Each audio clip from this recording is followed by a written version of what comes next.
Hey guys, welcome to the Bible Memory Goal. My name's Josh Summers, and I'm really excited. We're here live. I'm in Dallas, Texas, actually just about 2 weeks away from moving myself back to Thailand, and really looking forward to that. But we are going to be diving into the major system. And I've got two folks with me. I'm really excited to introduce you to them and get you to uh, hear their thoughts on all this. So this just isn't me talking by myself, but really, there's a couple things that I just wanted to share with you to start, and then I'm going to bring them on. And that is that the major system is considered, it's often considered an advanced memory technique. Now, honestly, it's just the kind of the tip of the iceberg. But I know that if you really spend time with this, it could be something that would revolutionize the way that you think about numbers, not just within the Bible, but even in your everyday life. And so, what we're going to do within this time is we're going to give you an introduction to the major system that's used by memory champions all over the world. We're going to talk about how it can be used within Bible memory, how I use it, how James uses it, how Carlin uses it, and then we're going to end with Q&A. So feel free as we go throughout this live video to leave comments and to leave questions in the comment section, but just understand that we're probably not going to get to those comments and questions until the very end. So I'm going to go ahead and add in right now just so you can meet him. This is James Maples. He is joining us from Tennessee. He is part of our Bible memory community, and he has been a wonderful addition. Really spent a little bit of time introducing this major system to some of the folks in the group, and so I wanted to get his thoughts on this. And then also we have Carlin Day, who's a friend of mine in Oklahoma. He and I have been meeting together on a monthly basis with a number of other guys to talk about and recite different portions of the Bible that we've been memorizing. So James, Carlin, thank you guys so much for joining me. I really appreciate it. All right, you guys are muted right now, so go ahead and unmute yourself. Make sure you're there. James, it's good to meet you, or good to see you. Thanks for having me. Yep. Carlin, you there? Yeah, you have to click the unmute button. We got it. Yeah, that's exactly how it works. All right, so we've kind of got this ironed out, but Carlin, why don't you go ahead and start us off and share with us really kind of what is the major system? Sure. Josh asked me to be here, and I'm like, he's saying I'm using the major system to memorize verses. And I was just visiting with these about this, and I was saying I don't really use it to memorize verses, but then I realized I use it every day because I would say the major system, learning numbers and sounds to make pictures, is like a building block of memory. It's you would say it's like alphabets and numbers, and I think we all would agree no teacher would start teaching functions and formulas and books without first teaching us the basics. And like Josh says, people say it's advanced, and it is an advanced form of memorizing numbers, but it's really very simple. You just have to learn it, and it really helps when you actually get to more advanced memory techniques. That would be my input on just base level what it is. Yeah, exactly. All right, so I'm going to start off really quick by sharing something on my screen here so that you guys can see. We're going to start off, I'm going to share with you kind of the rules of this system, just so that we can get kind of this base foundation, and then James will introduce a lot of the sounds that we can understand. But what we're doing is we're going to be turning numbers into word pictures that we can then, our mind is a lot better at memorizing pictures than it is numbers, right? So one of the things in this major system here is that we need to follow the sounds and not the letters. This is probably the most important part of doing the major system, and something that you're going to have to remind yourself over and over again. Is it's going to be tempting to want to think about the spelling of the word as we describe how this is done, but that's not the way it is. It's the sounds that you're really looking for. Next, and this is also important, vowels are ignored. A, E, I, O, U are ignored, as well as W, H, and Y. So basically, it's all the letters that don't necessarily have a consonant-like sound. So W, H, and Y don't really have a consonant, a really hard sound that you can hear.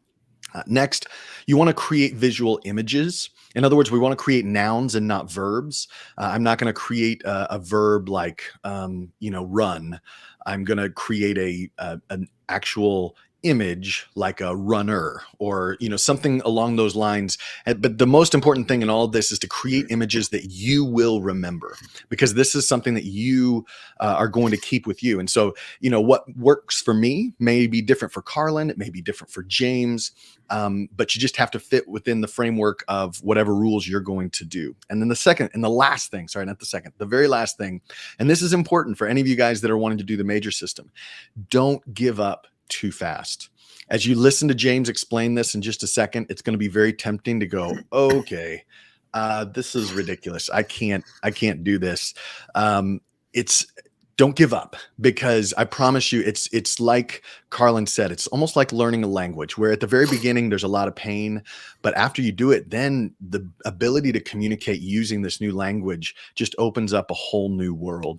And so I want you to keep that in mind as you are listening to James explain the major system. So James, I'm going to go ahead and give it over to you for a moment. Hey, awesome. Thanks, Josh. I love those rules. They're really helpful. So the system, it's not something that I created. Obviously, it's not something that Josh made up. It's something that it's ancient. It was codified back in 1845 by a guy named Major Beniowski. So the system is actually just named for this guy's name. And it's a really neat system. It's just like the alphabet. When you think about, if you've ever taught a kid how to read the alphabet and make the sounds, and you have to drill it in over and over again, it's kind of like that. So we're just taking these symbols, 0 through 9, just like we used to do with these symbols, and turn them into sounds. So the number 0 is just going to equal the z sound. So it's round. So you think of it like a 0. So it makes that z sound. Number 1, it looks like a T standing up. So that's the t, d. And then number 2, think about your cursive writing. You write the letter N. It has 2 humps on it. So n is the number 2. Number 3, turn on its side. It looks like a letter M. So it's got the m sound. 4 is the So think the sound that the word for makes with the at the end. That's the 4. 5 is l. So think of, if you hold your hand up, it makes a little L shape. That's the ul for 5. 6 is the j, sh, g kind of sound that a G would make. And that's the curly looking 6, like a J is curly. Number 7 makes the hard K or C sound, the k sound. Number 8 is going to be like the infinity symbol on its side. So there's kind of a f or v sound to it. Number 9 makes p or b. So that's an easy way to go through just what the sounds are for each one. And it may feel like it's arbitrary, but the whole point of the system is that it's not arbitrary. There's a meaning behind it. And then you can take these numbers and turn them into words, turn them into images, and really put a lot of feeling into it and create those solid images for you. Exactly. And so, I've got 2 examples here. So like the number 30, we would have the 3, as James said, is the letter M, and 0 is the letter S, or that S sound. So James, for you, what is the number 30? I'm curious. 30 is a moose. A moose. Okay. Yeah. Carlin, what about you? Lots of white mice. Mice. Okay. Yep. So mine, mine is mouse. Kind of very similar. Obviously 22 is 2 N's. James, what do you have for that? I've got a really bright neon sign. Neon. I like it. Carlin? I use a nun. A nun. Yep. So that's the same for me. So I use the mouse and the nun. And just to give you an example, as we're even starting off, and we're going to go deeper into this a little bit, but one of the ways that I use this is, I don't know if you guys knew this, but the 30th book of the Bible, if you were to count from Genesis number 1 all the way down, is actually Amos. It almost, like, for me, it sounds like a mouse, Amos. So, I mean, whenever I think about, and it almost sounds ridiculous to think, hey, what is the 30th book of the Bible? Like, nobody ever asks that, but it is one of those funny things that I will never forget, that Amos is the 30th book of the Bible. And James, even before we were getting on, we were in the green room and we were talking about, how do I associate nun with the Song of Songs? Or the Song of Solomon, however you name it. And that was an easy one for me. It was like, what is the one book of the Bible that a nun would just be absolutely embarrassed to find herself reading? And that would be the one. So for me, the word nun is always associated with the Song of Songs, and it is the 22nd book of the Bible. So yeah, we'll go into exactly how you can use this in other ways, but I'm going to show you just like about 4 or 5 ways, and then I'm going to let both James and Carlin, if they have anything else that they want to add to this, how I use this major system within Bible memory, right? The first is memorizing 66 books of the Bible. I'll show you what I mean when I say that, but I've got actually a number association with every single one of the books of the Bible. The next is memorizing verse and chapter numbers.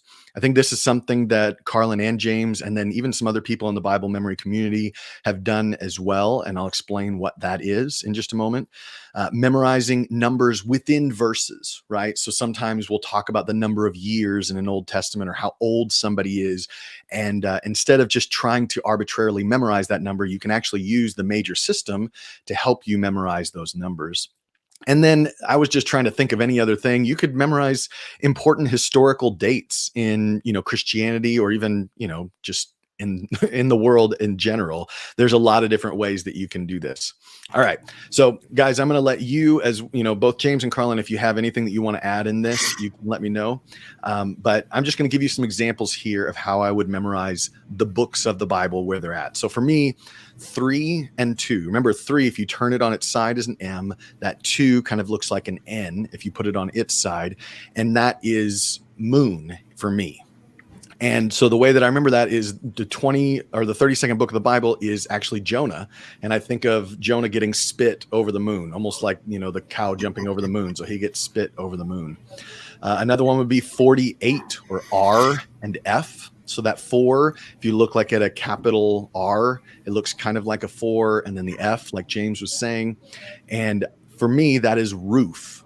And within roof, the enlarged size is better. All right, I'm going to put this big for a moment so that people can see.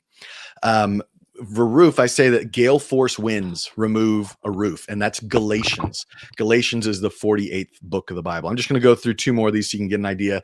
57, 5 is like that L that we have, and then K for the 7, and that is a lock for most people. That there's not, you could do a couple different other pictures, but that's a lock. And I use a file if I want to break a lock, and that's Philemon. So that's where I come up with Philemon is the 57th book of the Bible. Last one I'll do here, 65, 6 has that sh, j, or ch sound whenever you're using the major system. And then the 5 has the L, right? That L, I always think of like my hand. And I use, hopefully you guys will enjoy this. If you didn't know that the second to last book of the Bible is Jude, you probably do know that, but I always like to think that, I sing to myself, hey, Jude, you're stuck in jail. And then that's the way that I remember that Jude is the 65th book of the Bible. And I know you guys really enjoyed that little singing. Last thing I'm going to say here is I've got as part of all of this, I've got a download that you can do. If you go to BibleMemoryGoal.com/major-system-PDF download, it's going to give you really an overview of everything that we're talking about here, kind of an overview of the system. And then I went through and actually listed out all 66 books of the Bible using the different major system images, and then my explanation for how I associate those images with the book of the Bible. And so, the weird thing is that because of using this method, I can actually recite the books of the Bible backwards. So from Revelation down to Genesis, or forwards. I can jump in and find out, okay, and does this make me more Christ-like? Does this make me more spiritual? No, obviously not. But it is something that I enjoy doing. And it's this brain exercise where I'm using the Bible as that method of exercising my brain. And I do enjoy that. So if you want to go ahead and download that, it's going to be available even if you're watching this as a replay later. BibleMemoryGoal.com/major-system-PDF. And that's where you'll find that. All right. Other ways that you can use this, we're going to go through these really quick, and then I want to open this up for some Q&A if we want to. Chapter and number verses. I'm going to make sure that I bring on James and Carlin here to add anything they want to add. But for chapter and numbers, let's say that you're memorizing Psalm 119:52. right? I remember, Lord, your ancient laws, and I find comfort in them. Now, there's so many different ways you could do this. I'll explain to you let's say you're memorizing Psalm 119. It has a ton of verses. So for me, in order to keep track of which verse I'm in, that 52, the 5 is an L and the 2 is like an N. So for me, that's lion. There could be other images that you could associate with an L and an N. I can't think of them off the top of my head, but I always use lion. So wherever I memorize or however I memorize this particular verse, I would associate a lion with it in some way. And that way, when I think about that verse, lion comes to mind and I remember, oh, that's verse 52. I'll give you one more example that's a little more close to home because this is something that I have memorized in the recent past, at least in the past year. Philippians. The way that I do it is that I have, if you guys know my memory method, if you've been in our Bible memory community or watched me on YouTube much, you know that I love using the memory palace. And the way that I do it is I generally have one big location for a book of the Bible, and then I separate it out into different locations based on the chapter. So I know the chapter just based on what room I'm in. In the case of Philippians, I'm at my son's school in Thailand, and it's in the elementary section. So I know that we're in chapter 1. And then if I want to jump to 29 for me is nap. Now, this kind of breaks my rule a little bit of using a verb instead of a noun, but a nap is also a noun, and so I've used it here. But for me, when I go to this particular verse, I see 4 people on the floor at this location taking a nap, and one of them is my friend Grant. And he's bald-headed guy, so I know Grant when I see him. So that immediately, when I see that picture, that place on my memory palace, I know that first they're taking a nap. So I'm at verse 29 here within chapter 1. And then that gets me started for it has been granted to you on behalf of Christ. Like that's once I get started with the verse, that's really all I need sometimes to get started. And then that memory kicks in, and the muscle memory just allows me to finish out the rest of that verse. So that's how I would personally incorporate both a memory palace and the major system, so that when I'm going to a particular location, I know what verse I'm at. I'm going to go ahead and move over here for just a second to see you guys. Did you want to, before we jump into the numbers and the text, is there anything that James or Carlin, you guys wanted to add here? And I think you're both muted. Maybe not. No, you're doing a good job, Josh. I would say that listening to you, you're just explaining that you got to know how to do this, and then you'll find your own ways and like your own methods of how to use them. Yeah, that's what you're explaining, and it's so good. Is that once you learn the images, once you learn how to associate and learn, now you can actually put this to work, and it's cool to see how you do it, because I don't do it this way, and it's neat to hear how you do that. Yeah, that's awesome. Thanks. I was just say I just think it's important to tell everyone that, it may seem overwhelming and like, well, I'm doing all this work with numbers, and what does this have to do with scripture? I just want to get close to God. I want to read the Bible. Mm-hmm. And you're telling me about memorizing the number 63 as a gem. What, that seems so frustrating, but I think the way you're explaining it is great, and you can see the usefulness of it. And it's a tool and a resource that's going to propel your ability to memorize. So don't think of it as I'm putting my memory work for the Bible on hold to learn this new system. It's really going to help propel your memory work in the scriptures. And like you said, Josh, it's, you've been given this amazing tool, this mind. You want to take some time and learn how it works. Yep.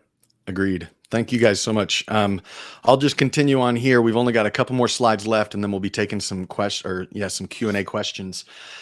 So when it comes to numbers in the text, an example here, when I memorized Galatians, chapter 3 is in my dining room, and then verse 17, I actually have a place in my dining room where ducks, that 1 is the D and the 7 is the K, and those ducks live in that particular location, and I always know where it is. So whenever I go there, it's verse 17. But that's not what I wanted to share with you. What I wanted to share with you is within the verse, it talks about the law being introduced 430 years later. Now, I could just memorize that if I wanted to. And it's not a bad thing if that's exactly what you want to do. However, there is another way that you could do it, and that is using the major system to turn that 430 into an actual image. So if you remember, the 4, right, is almost like an R, that capital R. You've got the 3, which if you turn it on its side is an M, and then the 0 always has that S or Z, that Z sound, right? Now, there are a number of ways that you could create an image, and I want to say this real quick. If you find yourself looking at this going, I don't know how in the world I would learn to create an image out of that. I'm not that creative. Don't worry. First of all, the PDF download does have example image number associations for numbers 0 through 99. So you could steal that if you wanted to. But there are also other resources also in the PDF, which I'll go ahead and put that PDF thing up there again. There are other resources linked to online where you can just type in a number and it will give you like 50 or so words that could be used for that. And most of the words to me don't make sense, but every once in a while in there, you'll find one, oh, that image really makes sense for me. And I like that a lot. And so you can use that. So for me, 430 RMS, that could be Rams, right? That could be arms. Remember, the A is ignored, so the arms is ARMS. You can kind of listen to it. Remember, we're not spelling it out, but it's arms. So I could imagine that the law, or let's say the 2 tablets that Moses took down, just grew arms suddenly. And so it was introduced 430 years later. So you see the tablets with the 2 arms waving or something of that matter, right? You just want to create these crazy images that can help you remember that, oh, it was 430, it was 430 years later. Okay. The last thing that I'll share here, and I think, this is, let me see. Oh, there we go. This is just one of those things where I was trying to maybe dig a little bit too far, who knows, as to just practical uses for this. But one of the things that it's most useful for, obviously, is numbers. And we'll go into maybe some personal ways that you can do that at the very, very end. But within numbers, you can also do dates. And what you'll see here is that, let's say that 325 is the Council of Nicaea. That 3 is an M, the 2 is an N, and that 5 is an L. I was just trying to come up with something here, and what I came up with was a manhole, right? Remember that H is silent, O, E, and A are all silent. So I can imagine that, as if you just create this vivid picture in your head of all these men gathering around at the Council of Nicaea, and they are trying to avoid this manhole, this huge manhole that they could fall into if they accidentally wanted to. I'm just going to put myself here on screen to make sure we don't confuse people. 1382. A lot of times people just drop the 1 because you kind of generally know if you're in that 1st or 2nd century. The Wycliffe English Bible, that was the year that John Wycliffe first published his English version of the Bible. And I think of an English muffin. That's 382 is the M, that FV, or the N, and the N at the end. So muffin. In my mind, I imagine John Wycliffe eating this massive English muffin, which tells me that in 1382, he first translated the Bible into English. Around the 1450s was the first Gutenberg Bible. That 450 could be a number of things. That 4 is the R, LS. So that could be rules. It could be release. There are a number of images that you could use, but you'd say that, or rails, that he put his first Gutenberg Bible on the rails and sent it around the world, like the railroad, something of that sort. It's fun. Once you understand the rules, it's fun to get creative with all of this. 1611 King James Bible, that 611. I always think of that 6 being like a J, and then the T or a D for the ones. When I think of the King James Bible, it's very formal. So they didn't write the King James Bible. They jotted the King James Bible, right? Because that's the formal way that you do it in English. So again, this just being an example of how you could use the major system if you really wanted to remember dates. And like I said before, if you want to download, we got this PDF where you can look at all the different numbers. This is based on something that James posted that I really liked. He posted it on our Bible memory community, and I modified it with some of my own images. And then I actually gave you in the PDF a blank one so that if you wanted to fill out your own images, you could do that. And then now these will be your own images, ones that you want to use. But that's something that you can get on the major system. The last thing I want to say, and then we're going to open it up for Q&A, is that practically speaking, let's say that you're using this and you're like, this isn't, it's not working as much for, like, I don't see all the practical uses for Bible memory. I think there are some. I think there's plenty of them.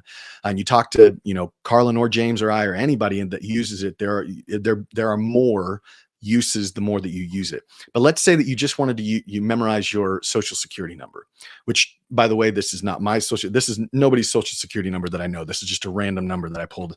But the way that a lot of people use the major system to memorize numbers like their social security number is taking and breaking it out into groups of 2, because creating longer images or longer words gets a little bit tricky. It doesn't always fit well. So I would break this out into 42, 17, 78, and 36.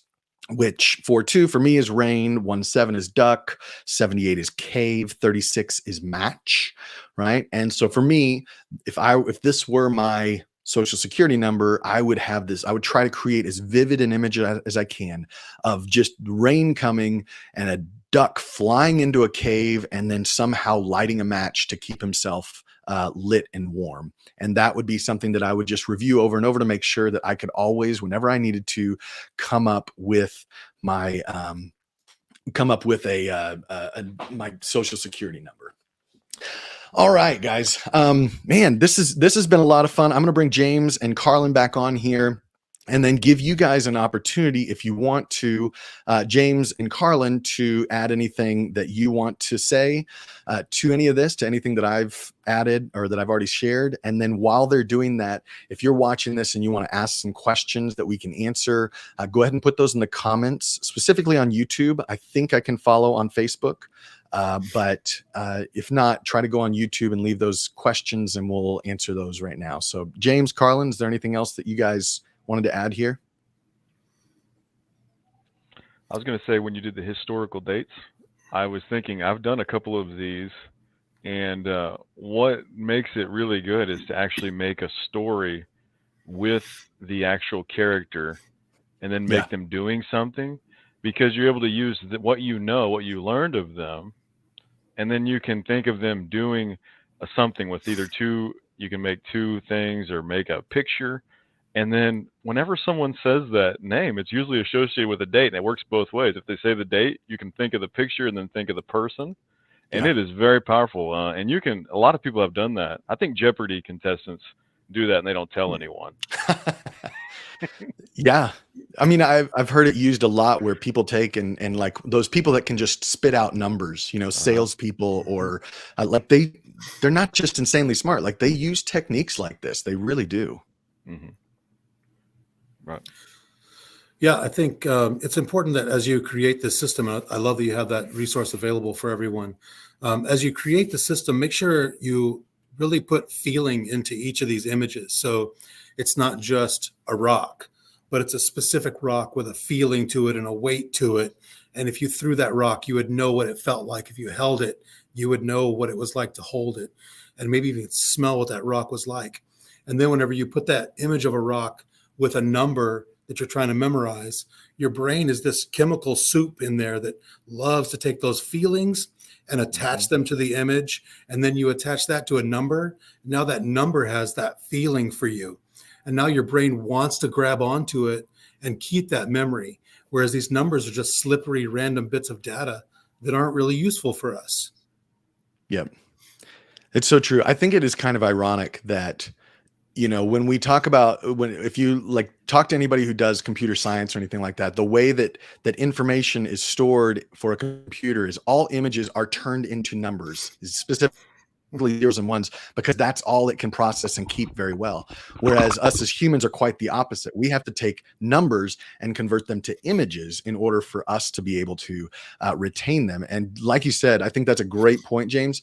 The more vivid that you can make that image for yourself, which is one of the reasons why I encourage you to create your own image. Just because it's my image or the one that James uses doesn't mean that's the one that you should use. It's the one that makes most sense for you and that you can create a vivid image of. So I'll show right here. David Marshall says, I don't have a question. I want to say thank you very much for doing this. I've wanted to learn the major system before, but I just haven't done it. You guys really helped here. Thank you, David. I'm glad that this was helpful. I think it's gone really well so far. Yeah, and we've got, I believe this is Shirley. She's been a great supporter of the Bible Memory Goal. She says, Carlin, who else do you know in Oklahoma that's part of this community? Seems like there's a couple people in Oklahoma. All right. And yeah. follow me on Twitter. I don't really know. I'm looking for Oklahoma friends. I'm telling you. There you go. What are you on Twitter right now, Carlin? What's your? Just Carlin Day at Elevating Value. At Elevating Value is my handle. Value. All right. Let me see if I can add that on here. So, is that right? Elevating Value. You got it. Yeah. All right. So if you want to follow Carlin, you can go to Elevating Value right there on Twitter. I'm just Bible Memory Goal. The last thing that I want to say here is the way that I was introduced to James and kind of, Carlin was a part of the beginnings of all of this was through a community.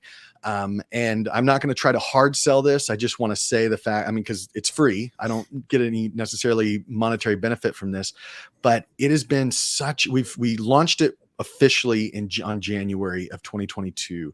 And it has been an amazing community of people from all over the world. We got people in Australia. We've got people in the Philippines, in the United States, in Canada, and Europe, Germany. We got people that are memorizing in German, that are memorizing in different languages, all coming together to encourage each other. So we put weekly posts that kind of share where we're at and what we're doing. And also going in and asking questions. And so one of the things that James did was he posted how he's using this major system, and that prompted some conversation and people talking about, oh, I do it this way or that way. And it's just been such a helpful community. And if you're a person who is you highly value scripture memory, joining this group, I really encourage you to do that. You can go to BibleMemoryGoal.com/join and you'll just go through, you'll see what it looks like, and then you'll have the opportunity to join. It's absolutely free. The only requirement really at this point is that you agree to our community guidelines. And then you also just have you come in with an encouraging spirit and with a love for God's word.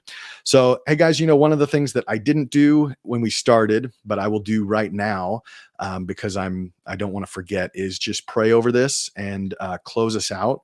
Let me see if there's any more comments here.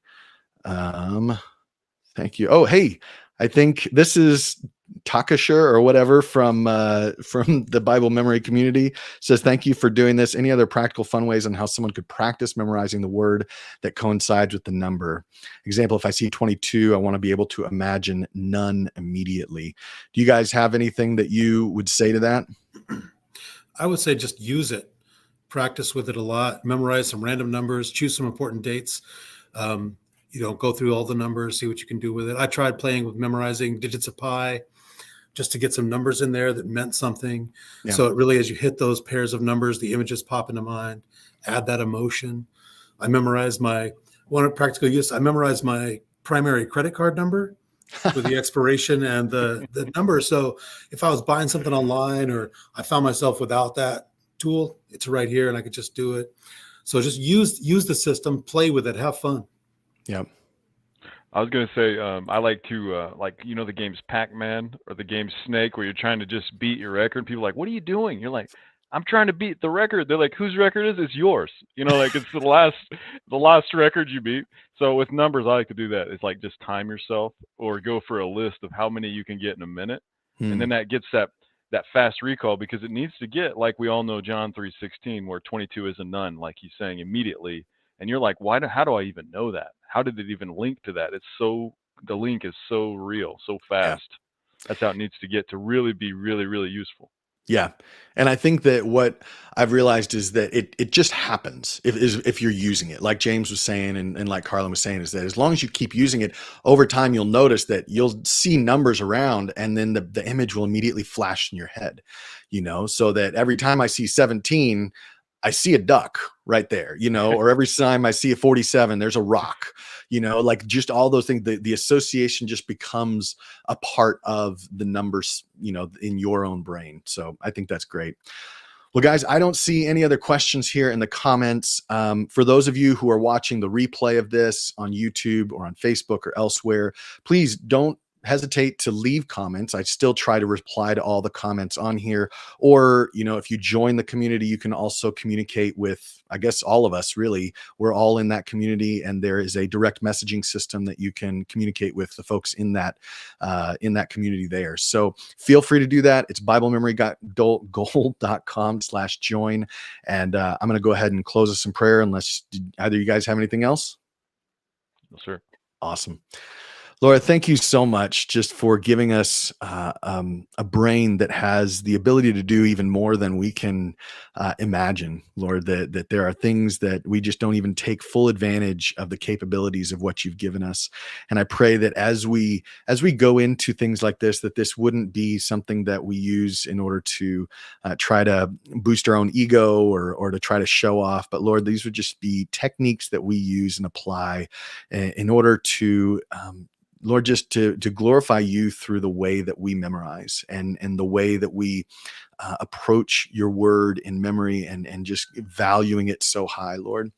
And we pray that, that as we go ahead, that you would just continue to give us a love for your word, that we would learn to see things that maybe we didn't see before as we go through and memorize your word. And Lord, that you would, just bless both James and Carlin and their families as they go throughout this week, Lord. We thank you in Jesus' name. Amen. Well, guys, I'm going to end the stream. I hope you have a great weekend or a week, wherever you're at watching this right now. And if this was helpful, let me know, and what other kind of trainings that we could do in the future. God bless.